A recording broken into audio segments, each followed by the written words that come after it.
Merci de votre fidélité. Nous sommes à présent en ligne avec notre invité, Stéphane Juffa, rédacteur en chef de la MENA, la Metula News Agency, stationnée au nord d'Israël à Metula. Bonjour Stéphane.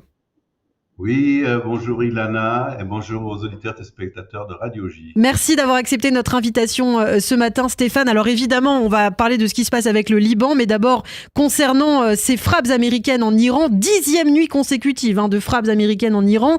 Et selon Fox News, on l'a annoncé, Donald Trump pourrait étendre désormais ses raids. Alors qu'est-ce que ça signifie étendre ses raids, c'est-à-dire peut-être déployer des soldats de manière ponctuelle en Iran? Comment vous voyez les choses, vous? Non, pas tout à fait. Ben, on sait ce qui se passe pour une fois avec Donald Trump. Il est à la croisée des chemins. Il a deux possibilités en début de cette semaine. Soit on déclenche une offensive coordonnée entre les États-Unis et Israël, une offensive d'envergure. Donc les Américains continueraient à attaquer dans la région du Golfe, du détroit d'Ormuz, et les Israéliens s'occuperaient spécifiquement des usines du projet de bombe atomique iranienne et des missiles. Alors, Et l'autre possibilité, juste Elena, mais oui. c'est important, c'est que c'est une proposition qui vient surtout du Pakistan et des autres médiateurs de décréter une trêve de 10 jours. Pendant ces 10 jours, il y aurait une réouverture du détroit d'Ormuz et ça permettrait de réveiller la voie du dialogue et en vue d'arriver à un accord entre les États-Unis et l'Iran. Donc il y a les deux possibilités. On va très rapidement savoir quel est le choix du président Trump. Bon, aujourd'hui, la vraie question, c'est est-ce que l'Iran est prêt surtout à faire un accord, parce qu'on ne sait pas vraiment qui négocie en coulisses. Est-ce que c'est Ahmad Vahidi, comme on l'a dit? Est-ce que c'est Mojtaba Khamenei? Mais apparemment, il est blessé, donc on ne sait pas vraiment actuellement quel est son état de santé. Est-ce que les Iraniens, en tout cas les éléments les plus radicaux qui semblent gouverner aujourd'hui, sont prêts à aboutir à un accord avec les États-Unis? On ne sait pas, on doute, parce que l'enchère, elle est à la surenchère, c'est-à-dire que ce sont les extrémistes qui ont la main pour le moment, avec des décisions qui sont totalement insensées. Il faut que les auditeurs et spectateurs sachent que l'Iran perd à peu près 150 millions de dollars, 130 millions d'euros à peu près, chaque jour, en n'ayant pas de possibilité d'exporter son gaz naturel et son pétrole. Et ils préfèrent que le monde soit privé d'à peu près 20% de son pétrole en fermant le détroit d'Ormuz, en bloquant le détroit d'Ormuz. Ils préfèrent cela au fait de pouvoir vivre, de pouvoir respirer, de pouvoir compter sur cette manne dont ils ont terriblement besoin. Donc on est vraiment dans l'insensé. Et puis il y a une chose qui est importante dans ce calcul, qui est le calcul central de ce qui se passe actuellement, Ilana. L'élément prépondérant de cette histoire du côté Oui. des Iraniens, c'est justement que c'est insensé parce qu'il n'y a pas de pénurie du côté des Occidentaux. Vous n'avez pas connu de pénurie à la pompe, il n'y a pas de colonnes d'attente devant les stations-service, chez nous non plus.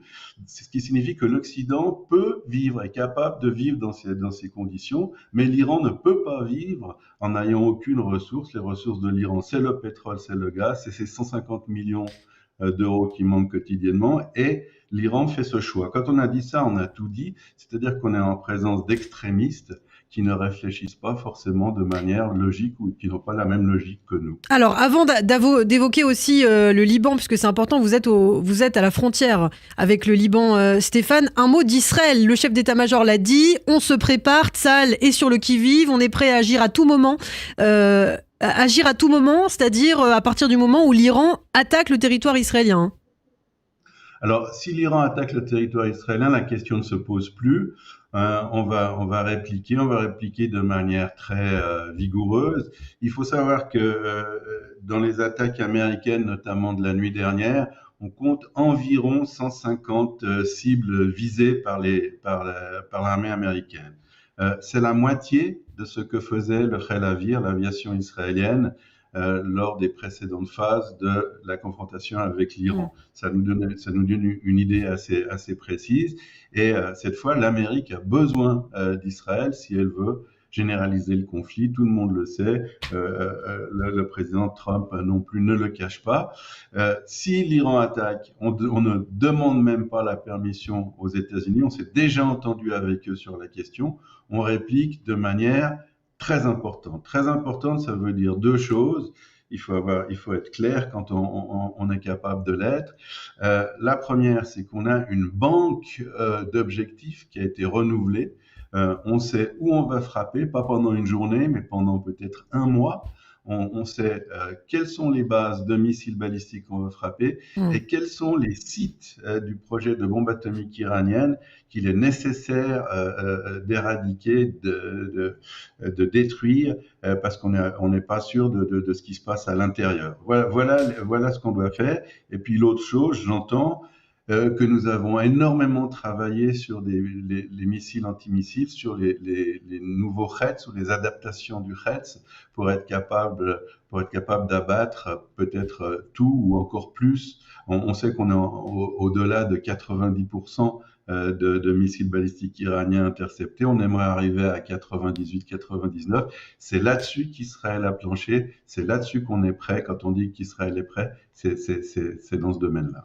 Il nous reste un peu plus d'une minute, Stéphane. Et évidemment, on va parler du Liban avec un accord entre Beyrouth et Jérusalem qui se concrétise puisque ça y est, le transfert des zones pilotes à l'armée libanaise va commencer. Vous êtes optimiste quant à la suite ? Elle a commencé. On est optimiste avec, en ce qui concerne 80% des Libanais. Ils veulent autant que nous la paix. Ils en ont besoin autant que nous. Mais sinon, le calcul, c'est le même que celui dont on vient de parler au sujet des raisonnements insensés en Iran. Ce sont simplement les supplétifs des Iraniens. Et ils n'ont pas du tout envie qu'il y ait une accalmie. Ils n'ont pas du tout envie de la paix. Alors oui, il y a 3 villages qui entrent dans ce plan de test, ce qu'on appelle les pilotes.